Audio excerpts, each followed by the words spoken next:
আজকে বানাবো চাউমিন। তো তার জন্য পেঁয়াজ, আলু, ক্যাপসিকাম আর টমেটো কেটে নিয়েছি, বাদাম, লঙ্কা। তো আমার কাছে তো আর কোনো সবজি ছিল না, তাই জন্য। আর এদিকে চাউমিনটাও সেদ্ধ করে নিয়েছি। তো চলো দেখতে থাকো।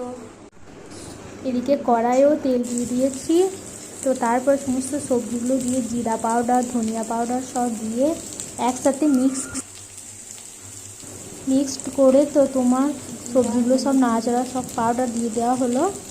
এবার সব সবজিগুলো একসাথে নাড়াচাড়া করে নিচ্ছি, হালকা করে একটু ভেজে নিচ্ছি। তো সমস্ত দিয়ে লবণও দিয়ে দিয়েছি, হলদি পাউডারও দিয়ে দিয়েছি।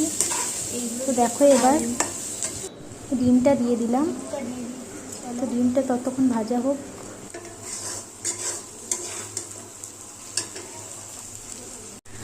তারপর ডিমগুলো দিয়ে আমার ভাজা হয়ে গেছে। এবার চাউমিনগুলো দিয়ে দেবো,